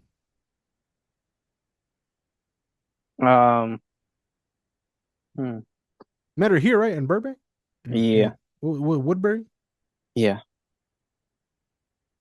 Uh, how did it happen? First time we met was while I was at work. So during the time that I was in college, I was the shop master assistant to the wood shop. So I would help run the wood shop and help anybody that was coming in with any type of project or you know, uh, like questions on how to like either cut stuff, assemble stuff, whatever. She came in. I had never seen her, and she had never seen me because she was out studying abroad. So when I started school, I was like, there was a group of people that I never met because they were out, and that was like my first time. I was like, who the hell is this? But we met, and it wasn't like a straight shot of like, hey, let's like either hook up or get together or like start dating or whatever. It took a while. I think it was after, and she was like maybe 2, 3 years ahead of me. She was like bound to graduate, like I think like the year after me or whatever. But that's how I met her. We met in the wood shop. Long story short, there was complications of like of interest, and then I kind of like kept at it, and she folded, and we ended up dating. And then after that, we ended up dating until she graduated, I graduated, and I think on my last year, on the last year of my uh of school, we ended up getting married, and after getting married, we've been together since then. I don't know. I mean, I don't know if that answered your question, but I mean, are there any questions that you have on like, No, just you answered it perfectly. And then how many kids you got now? I got two kids now. Two kids. First one, First one, uh, born like when? first one was born in 2021. I'm about to cut this part of the interview. Yeah, man. Hey, dude. Hey, nah, you busy fool. I get it, dog. I get it. Yeah, I think 2021, if I'm correct. And then No, 2022. My bad. I'm sorry. It's 2022. that's 2022, and then the other one I think is 2023. Oh no, I am wrong. It's 2021 and then 2023. There you go. okay. Yeah, yeah. Biggest sacrifice once you became a father. Oh, no, let's do it like this. Biggest sacrifice when you finally like when you met your wife, dog. And no sacrifices, man. Mm, Really. And the reason why is because I guess, we both knew how to tangle with each other. You get me? Like, she respected like my interests. She respected, I respected her interests. And, when she needed the help with her interests or if she wanted to do something with her interest, I'll partake and vice versa. come on. What about when you became a father, dog? Biggest sacrifice? Losing sleep, man. Losing sleep is a big sacrifice. But I mean, it's kind of like, part of it, like, and it's a sacrifice that, both my wife and I had to do. Mhm. You know, I could turn a blind eye and say, well, it's, you take care of it. But at the same time, it's like, we're a team and we both have to, know, it's not about giving 50-50. It's about, like I give my 100, she gives her 100, and Come on. that's how we roll. So, I mean, like, man, like losing sleep sucks. And You know, not playing Warzone with the homies, dog. Let's get it. Had to throw don't that get me, in there. as much as I want to say, man, that was a sacrifice. At the same time, like, Yeah. unless I sit down and I, run one game, I'm like, dude, what the fuck am I doing with my life? Yeah. Don't get me wrong, like, it's a good 15, 30 minutes Of raging. of Yes, cool fool. of raging and dopamine. Yeah. But then, like, you stand up, you turn off and you're like, man, The fuck did I just do? yeah, yeah, There's no there's no reward, dog. There's no yeah, reward. yeah, you didn't get that dub. So, Yeah, we didn't get the dub. Yeah, it's like it's I like to fuck around with the homies, but like, hey, fool, you don't get to play with us anymore. But I get it, dog. Like, there's no like even now, like it's hard. Like right now, like I could sit down and be like, okay, I'm gonna play for fun, right? Because I don't really get to do that anymore. So now, like I told you, like if I'm playing video games, I'm streaming. Like at least there's a potential there. There's something that could come out of there. yeah, But now it's just like you finish a session and you're like, what the fuck did I just do for an hour, dog? Like, yeah, what did I just get? A trophy? An invisible trophy? For what? For dominating for top fragger? Like, who cares? Who cares, dog? It's fun. Don't get me wrong. It's fun. I'm not hating on video games. I love video games. no, I mean, I love them too. And I Yeah. mean, what I enjoy is like, hey, like, you tell me, hey, let's play. It's not that I like, oh, I don't want to play with you. Like, I enjoy playing with people. And I think that's the reason why I stopped playing by myself. I can't play single player games anymore Yeah. because it's like it's an investment of time into something. But what I do enjoy is like if I do play with the cousins, where I play with you and with the friends, I like to chat it up while we're in rounds and be like, hey, cover my ass or whatever. It's always about the interaction with the people that you're playing with, at least for me. Come on. The moment that I play by myself is like, and I think the reason why I say is because you know I I start to value my time and say, hey man, this time that I'm investing into a game, like I'm not monetizing it, and it's like, hey, either I I I try to do something productive that I could say, hey, at least that's gonna bring me something in terms of money. Or I could say, hey, my time is more valuable. Let me invest that into my children. Yeah. You get me? But don't get me Hey, wrong, like, so here and there, I'm like, hey man, let's run a a Warzone? A let's Warzone run, match? let's drop in and It gets zero try to kills. catch it up, It gets zero pay kills some for sweats, man. two matches in a row. No, but hey, at least are you gonna try the new map, the new Resurgence map is dropping in a couple weeks? Bro, I don't even know what's dropping. Okay, so I know Black Ops 6 is coming out, Yeah, and there's a new Resurgence map, so a new Rebirth Island kind of map. got it. So that's dropping, and then Verdansk is coming back next Yeah, year.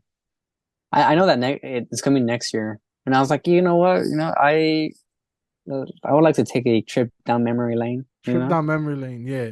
I've tried to play Warzone recently, dog. It's not the same, my boy. It's not. It doesn't. It doesn't give that dopamine hit anymore. Like we use that shit up. We we use the ball of dopamine in the Warzone. At least for me, it don't hit the same no more. Like it's like Rebirth Island. You played it one time, it's like, oh yeah, like Rebirth Island is back. And then you finish, and then you're just like, okay, like now what? There's no. Maybe I'm just getting older, dog. But I've been having conversations with this fool, with Cosmic, with German, about the same thing. Like video games don't hit the same no more. Eh, I would say at one point you just realizing that your time is more valuable, you know? Yeah, it is more valuable. Sometimes we But sacrifice sleep, dog, just to, one more game for one more. yeah, yeah, no, dude, I regret those times because then you're just depleted by the next day. You're gonna be twacked out on coffee, dog, like the next day just because But you wanted to play another match. I'm always like, tweaked out in coffee, man, I know. just because I need it now. One time you told me how much you take. I was like, hey, bro, I don't even take that much. And I'm a tweaks, dog. You feel me? But moving away from video games, we could talk about video games for a Yeah. minute, dog. A couple years ago, and even recently, you told me about your collectibles shop that you have with your wife, Yeah. correct? Like when did that start? What was the idea behind it? Um, what you could say it's a shop, but it's literally like my personal collection and whatever I don't want to keep no more, I just like sell off or whatever. It actually started when I was in Kalamazoo and I would come and visit. Well, no, it was like during high school. I would, attend at that time like X Games, and all of that stemmed from just like being able to experience it, get in there, right? The time it was like X Games, Anime Expo, um, E3, rest in peace. But back then E3 was like the height of it because it wasn't something that you just could get in. It wasn't open to the public. So that's where it all started because like my friends would be like, hey, you want to go to do this and that. And it was like, oh, let's collect signatures, let's collect this. There's like, exclusive toys or whatever. But I think it started from there. One out of like having the access of getting things that weren't just easily accessible, but at the same time being able to get them because I never had, you could say, the luxury of saying, hey, I have the money to get this, or I have the money to buy that. But at the same time, it's like things that I enjoyed and things that you know, um were fun to me, right? So then when I went to college to Kalamazoo and I came back, I would do it and I would start to sell the stuff that I couldn't take back. And that would supply me with money to buy my books and whatever. So in it was kind of like a bartering system to a certain point. And I was like, whatever I get is exchange for books or whatever I needed, right? And then when I transferred and I met my girlfriend, uh, now my wife, I had, and this is where we talked about the sacrifices, right? I had actually invited her to come and attend this event, right? Like during that time, um, Xbox. during the time that E3 was around, had launched something called Xbox Fan Fest. And what they would do is like they would give out tickets to people that would come to the store to attend this Fan Fest experience hosted by Xbox that was exclusive to, it was like ticket holders. So they would take you, they would take you out and bring you to a location, and you would be able to experience like everything that was going to be on the show floor before the actual event, Mm. right? So that's how, she got involved. And at first she kind of hated it because we stayed there like the whole night because it was a raffle system. Okay. It was like ticket per ticket, you know? And we're talking, man, at least like 1,200 people were there. Oh shit. And there was only 100, maybe 100 to 100 tickets being given out. Luckily, her and I got tickets and we ended up going together. But that's kind of what kickstarted her involvement and her interest in like collectibles too. And since then, we just started to collect. Like, we would go, and it's more about the experience. Like you would go and see the games being released, play the games, experience like the attractions of like what's being shown, and then whatever was given out was secondary. If I liked it, I would keep one, and then my wife wouldn't really care because we had two, right? So we would sell off one, and the whole gist of it was the second one would sell so that it would fund our next year, Mm. right? Or fund whatever we needed to do in terms of saying, hey, well, let's grow this, well, let's buy that, or I want to collect this, let's do this, right? So that's how it came about.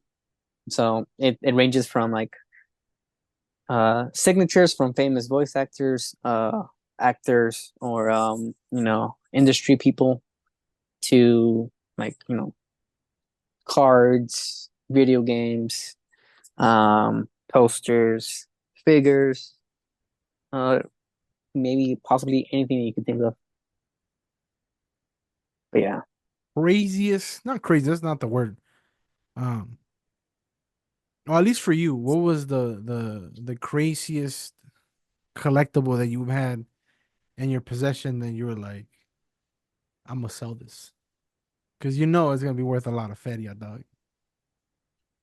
I mean, I have had a couple of them. I had a poster, a Sailor Moon poster, signed by all of the original voice actors of English, Mm. and it's hard to get all of the voice actors in one go. And my wife grew up. I mean, I grew up on it too. Like Sailor Moon was kind of like one of the first introductions to anime, besides like Dragon Ball and like Ramna 1.5, and like you know like the early '90s shows. Like Trigun too. So she grew up with it, and she was fascinated because she was like, dude, like I've never seen it. I've never thought about things like that, right? And we had it, and I told her like, well, we could keep one for your collection, and if you want to, we could sell the other one just so that we have stuff for next time. The poster sold for $700, Ooh. and that was just one poster, right? But no, that's one example. And then there's other things like other experiences that were pretty sick. I would say was there's this one year for E3 that Bethesda, the kind of like the game developer for like Fallout, Doom, Elder Scrolls, they had created this like block party down in like downtown LA, and it's called Bethesda Land. And I kid you not, like that was like, in my opinion, like the best event that any game developer had thrown in the time that I've attended like E3. And it was crazy because it was fun and crazy because you go and they had a Ferris wheel, they had like a fucking unlimited bar,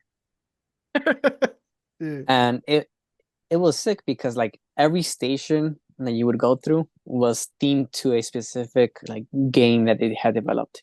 So the Ferris wheel was all like Fallout, and there was like a Fallout guy, and it was all decorated in terms of like Fallout colors. The the unlimited bar was Doom. So when you would take shots, they would give you like these shot cups that were like of a skull.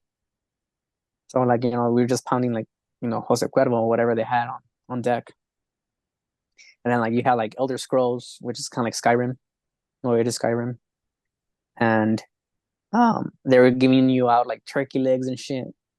All kinds of So shit. so yeah, I mean it's like going to Disneyland, but everything is like game based, That and sounds fun.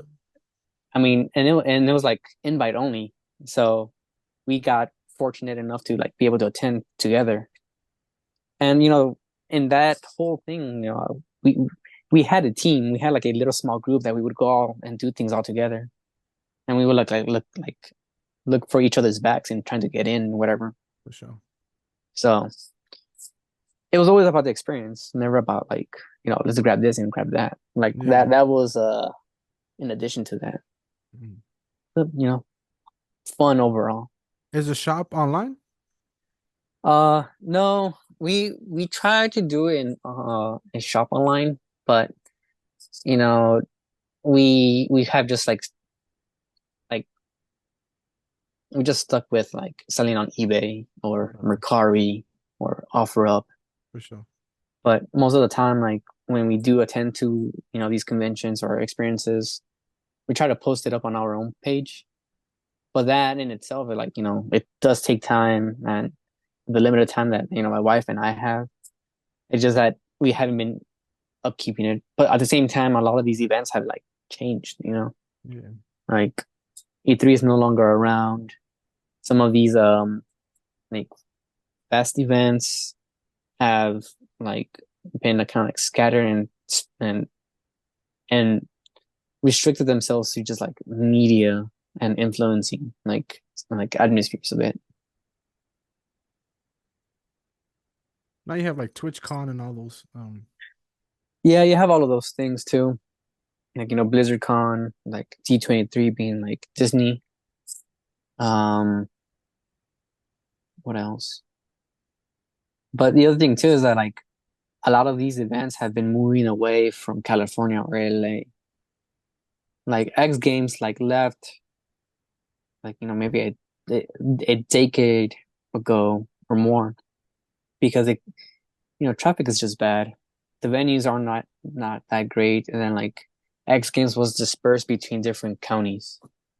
So they just said like what, instead of doing this, let's just go to Austin, Texas, and everything could be housed in within like a close proximity of each other. For sure. Yeah, I mean, I'm not really into all that like that world of stuff, but it's cool. I got a couple anime figures. I'm not like a big anime head or whatever, but I remember when you told me about your collectible shop. I have a cousin, my boy Chunky, my cousin Chunky. Yeah, He's been a guest on my podcast a couple times, and he has his Chunky's collectibles collection, his page, and he collects like anime stuff. So I kind of sometimes go with him to Frankensons yeah, in the City of Industry. So it's cool to be around, um, to be in an environment like that. It's not my cup of tea, but it's dope to see how like far like in terms of like different communities it goes. You got the anime, the gaming, like the sports memorabilia. You have like films, like I know there's like a big horror film yeah, community. It touches all kinds of different communities. The card game community. Card games I never even heard of. There's a card game for Dragon Ball. I'm like, what the fuck, though? Like, there's all kinds of stuff. So if there's one thing that I wish I would have gone to, was probably an E3. Now, I don't have a PlayStation anymore because I'm a PC gamer. My bad, muy chingón, oilo. But I've always, like when E3 was here at the Staples Center or at the convention center, like I always wanted to go, but then I know like they started buying up all these fucking different developing companies. I think that Bethesda got bought out, right, or something like that by by Xbox. Xbox. And so like Blizzard got bought out, and then like all these companies get bought out. So I don't know what the fuck is gonna go on and what's gonna happen next. Uh, Hopefully they do some event. That sounds dope, dog. To go to what'd you say, a Bethesda Fest in Oh, downtown LA? Bethesda Land. I mean, Bethesda Land? dude, I kid you not. I think Bethesda uh they invested a lot on that like Bethesda Land party because Was it one since time? then, yeah, because every year while E3 was there, like every single like developer would have like their own kind of like individual thing going on, like after parties, right? And it was only one time that they did it because after that, like everything was kind of like more dimmed down, like more subtle because dude, like they went all out. Oh, that shit sounds crazy. A Ferris wheel fool in downtown LA? That's I think I still have a poster of but because they gave you a map as if like it was fucking a Disneyland fool or like what? Disneyland. I swear, I'll send you a picture of it so you can see. It was sick. It was like foof. This year, Like I've only been I my first time I ever been to Universal Studios fool. I know I'm 29. It was this year. Went twice. yeah, I went to Disneyland California Adventures 2 times in Disneyland.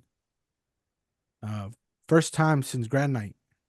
yeah. And I kid you the fuck not, for the amount of like dope shit that I wanted to buy, but for a fucking I don't know, a Buzz Lightyear, $50, my boy, for a fucking little ass Buzz Lightyear. Nah, get the fuck out of here, dog.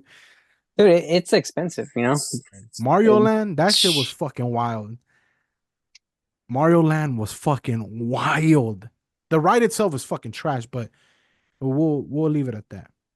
Um, we'll we'll we'll keep the conversation about collectibles short because I'm telling you, we could spend an hour. oh yeah, we can. We talk about we didn't even touch. We barely touched about anime and video games. But I want to ask you about Paint Lives LA, because you were doing this for a while, right? For not even how long? What was it? How long you do it? The We painting. we we did it like maybe for a year or so, and I mean that came to be from the time that we were like locked up with COVID. You know, it was during the pandemic, and Denise, my wife, wanted to kind of explore something of like like video streaming and doing something with like it all started with like trying to paint with the family, right? And then, well, she's like, well, what about we stream it and have it kind of have it for anybody that wants to like join in or whatever. So Paint Labs was kind of like a side project of trying to, you know, get not only family but people together to do something with the time that we have like locked in or isolated. Because I mean, during that time, it really sucked that either you could go somewhere where people or your family would be like, hey, just come down, whatever. I mean, with all that fear and not being able to like really reconnect with people that you wanted to, that really like had an impact with a lot of people. So when we were doing it, we did it not only for our family, but to help others do something. And during that time, a lot of people that did join and were painting with us did reach out and said thank you because it really helped with either coping with the isolation or with the depression that they might have been like experiencing. So it gave people some sort of comfort in being social because we are so social people, and I think that helped a lot of painters that were painting with us. You're able to create a community. Yeah, Create a community during a time where it was most needed. be, being in the community was most needed, but also people were fearful of being physically at a community space. Yeah, So it was dope. I never got to participate in any of the the Paint Lives LA mini events that you had. Uh, I would tune in. I think you did them on Instagram, right? You did them on Yeah, Instagram Live. I would tune in sometimes, but it was on Fridays, right? yeah. Friday nights and Friday night, 2020, dog. Like I was still on my bullshit. So I was like, do I want to drink? Do I want to, go do this madre? Or do I want to paint? And my heart wanted to paint, dog. I thought it was cool. You feel me? Because to me, stuff like that is dope, dog. Like what you were doing, it was dope. That's why I've always asked you about it because I was so fascinated with the whole idea of like creating community, fucking paint a space for the community to come and paint. I was just so. I was also trying to start my clothing brand and trying to do all Hmm. my stuff over here. So I was like, fuck. And I would always feel like I wanted to do it. My heart would always telling me like do it, but my fucking my mind was like, nah, fool, go do your fucking rowdy shit. And I saw I always ask you because I look back at it and like, damn, like it would be dope to bring something like that. Cause I don't have an artistic fucking gene in any part of my body. I do all these drawings as like mental health, like as like therapy, but that's just me drawing. I don't You feel me? Like you're a fucking artist, dog. Like what they call an artist, whatever that means and shit. Like I have canvases and I have paint, but I don't know how to draw for shit.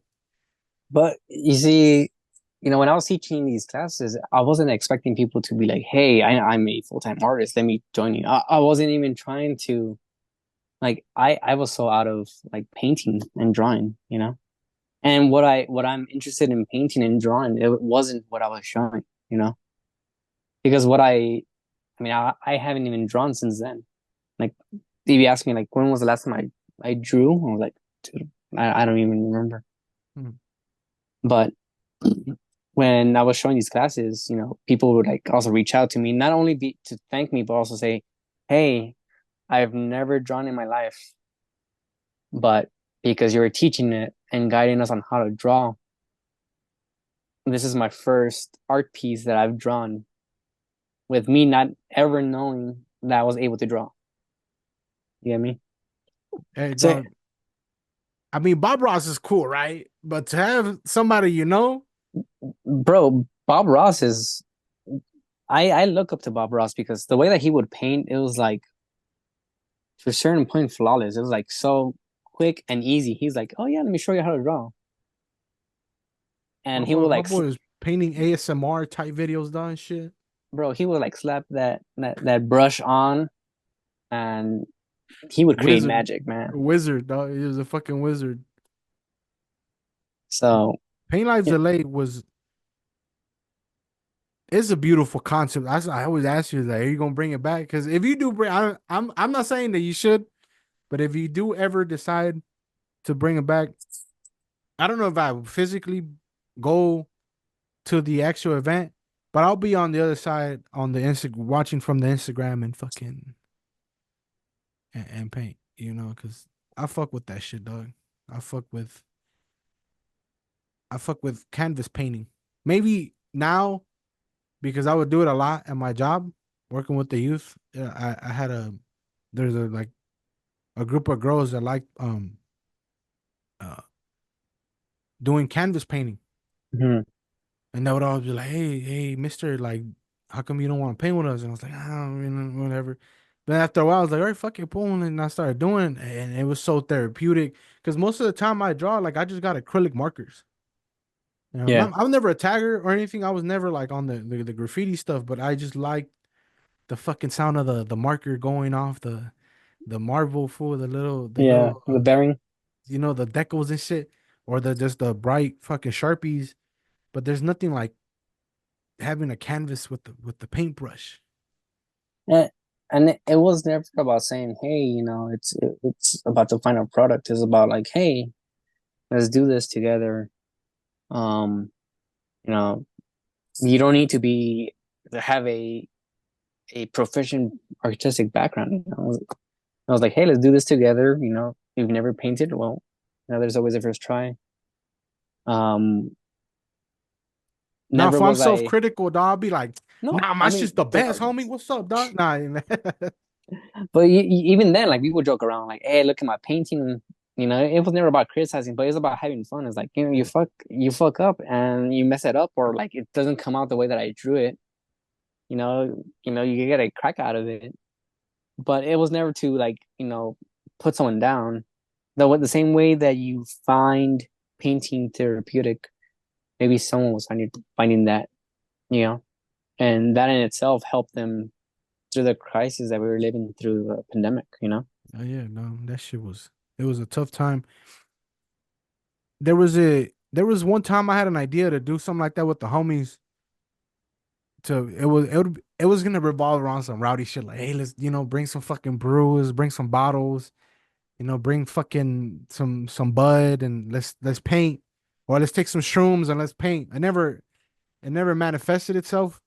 Yeah, I'm not saying it's never gonna happen, but I still have a dream one day to do something like that with my peoples, to be able to come together in my backyard or something. I got a big space to come in and do something like that. But it was inspired by Paint Lives LA. I'm just straight jocking your swag over here and shit. bro. It's not uh, even it's not yeah, even mine to coin, you know? yeah. It's real big. For there's sometimes when I hop on social media, I be how like the algorithms, how the Yeah. algorithm be working. Sometimes be like, oh, new paint night at Whoop De Woo, or new this and that. Obviously, a lot of those are rooted in dating and the nightlife, but it's still dope to see that there's a community out there, just that people want to get together at a place and do painting. I know there's one where they paint like little bears and shit. Like, I don't know if you ever seen it. Yeah, yeah. I know what you're talking about. Yeah, And that's you get a kind of like an object and you paint it, right? Simone. Yeah, something like Yeah, yeah, that. I yeah. forget where it's at. But one final question before we end the plática, and it's a question I like to ask all my guests, and it is, if you could talk to the future David, what would you ask him?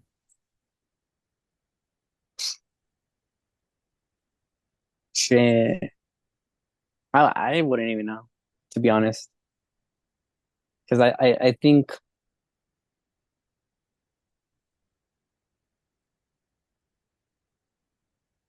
the way that I think about it is like I think that question I think sets up expectations, Mm. you know? And the reason why that it not that it's n not okay, but you know, recently in in my job, you know, when we first started, we had a good amount of people that came in as new employees, and they kicked off a mentorship program with all of the partners and the principal of the office. And when I talked to the principal, um, during the time that I had him as a mentor, he had mentioned to me, he had told me like, oftentimes when you set expectations for yourself, you know, there is an end result with how things end or end up, right? Because there's expectations. There's like you said, there's an equation.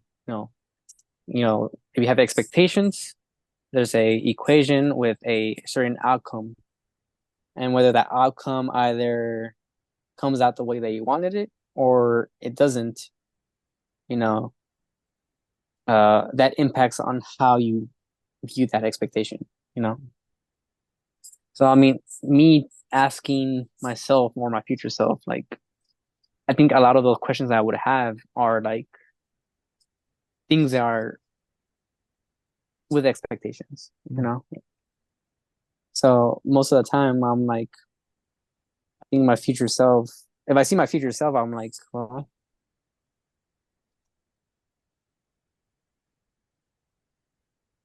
I could say like, did you live with any regrets? You know. But at the same time, it's like, is that really important? Mm. You know, like the past is the past, the future is the future. You know, you got to be kind of like in the present. Yeah. Don't set expectations or too high of an expectation or expectations for yourself. because you don't want to be disappointed. You could always be happy if you meet those expectations or higher than those expectations. But sometimes, it's good enough or it's great enough to say, well, I come with no expectations and whatever comes out. Mm. And I'll be surprised with that. Boom. Perfect. Perfect way to end the plática, dog. Well, thank you again, fool, for hopping on a Zoom call and having this conversation with me after so So many long, after years. so many years and so many like because we planned it before. Like it's not like, it wasn't, it was like you kept denying it. It was just the schedules didn't line up. Obviously, I know you're super busy and you, like you said it yourself, you value your time. But I really appreciate, dog, that you took time out of your night to do this interview. And because I like telling stories. Like I said at the beginning of the plática, I love telling my story, whether it's through rhymes, whether it's through a podcast, a live stream. Maybe one day I end up writing a book because, there's always a gem when, like I learned a lot from, I like to read autobiographies. I like to read biographies of people, and there's always gems in people's stories, especially in people's struggles. But at the same time, I want to give the opportunity to other people to tell their story, because at the same time, there might be a young architect looking at this and learning from you, and or just not even an architect, somebody in general, somebody that's watching this interview and they're learning from your life and they relate to you. So thank you again for taking time out of your night to do this plática. Any final words? Well, just to first and foremost, thank you for having me. And it's not that, you know, my time is too valuable to say, hey, I don't want to have it. Get me? But No, I for will it's cool, dog. You can tell me. You can no, fuck no, off. no. But I do enjoy, like, whether this is being recorded to an audience or not, just catching up and saying, hey man, like, you want to kind of like chop it up and talk, reminisce, see what's ahead of us. I'm always down for it. I think that in itself is always something nice, because sometimes, like, time passes by and we say, hey, we never did that, or you know not to be pessimist, like, pessimist about it, but what about if in a day, a week, or a month, Shit happens, fool. yeah, shit happens. One of us leaves this world, and shit never got done.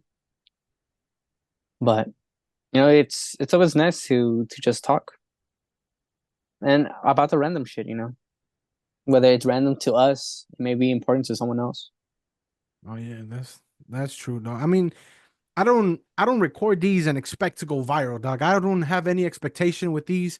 I just want to be able to like look back at it 10 years from now and be like, hey, David, remember when we did the podcast interview, fool, and this and that. And even for you, dog, to be able to look back at it in 10, 15 years, if things go, obviously shit happens, but hopefully we're still here in 15 years, and to be able to look back at it and be like, oh damn, like this is what I was thinking when I was 31 years old. That's crazy. You feel me? Like, But I think that in itself, I think that if I were to pitch you an idea now that we speak of it, it's like, I think this in itself keeps record of what we think. And it would be interesting to revisit this like in 5, 10, 15 years and say, hey man, those questions that you would ask yourself in the future, we're talking about them now. mm, What are yeah, those answers to those? yeah. You get me? Well, I think Or that's fascinating on its own. or the day that you get your architectural license and be like, damn, I was talking about this shit so But so many years 20 ago. years ago. I mean, it's a record even for your kids, dog. Like to be able to hear this, and then now it's history. Like one day, like hopefully people get like people hit me up But maybe I should just do it and just send people the file so they could have it like stored in a hard drive or somewhere. Because may never happen with YouTube, dog. You don't know what the fuck, But if somebody could have record of this, their podcast interview, their plática, whether it's with me or with somebody else, and then to have the actual file on a hard drive, so generations from now be like, oh, Grandpa David, boom, boom, boom, abuelito said this, like this is the reason why we're here, like, and he was talking to that fool three over there, like that's crazy. Yeah, man. I mean, I hope that this is not the first and last one. I know that our schedules will conflict or whatever, but I like catching up. It's not only about like, hey, what are you up to, but I don't know. Maybe next one is maybe the next plática we talk about anime, dog. Well, no, I mean also like, what are you up to? Oh yeah, that's obviously gonna happen. Yeah. But there's certain topics that I feel like it would be cool to talk about and to put on record. Like that's anime, wrestling. We didn't even talk about Yu-Gi-Oh and shit. You know what I'm saying? Like, you you feel me? Like there's certain topics that I feel like it would be cool to continue. This is an introductory plática. This is an introduction to David. And then all my peoples, like the fools that I've known the longest, they will always have an open door policy where it's like, if you want to hop on the podcast, dog, and I got time, let's do it. It's not like us. Oh, we already did it one time. Now, fool, I already know enough of you, fool. Yeah, vale, ya, vale verga, fool, never again.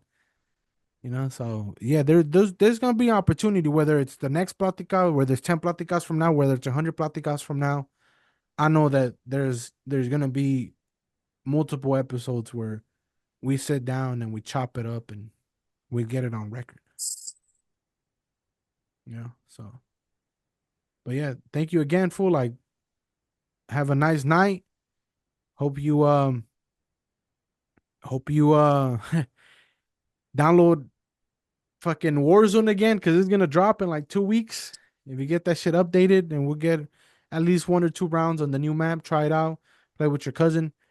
You know what I'm saying? And we'll get a little quick dopamine hit and a noche or something if you have time. But yeah, man, I'm down. But for those watching and listening on YouTube, don't forget to like, subscribe, comment, the notification bell so you know when I drop another video, when I go live. I see ya when I see ya. Don't forget to love yourself today, all right? Adios. Stepping out the door with some fresh 90s, the old whites, the drips nice. Yeah, I'm icy, but I don't wear eyes. Still a fool that looks fly. Got my button down on, let's get lost in the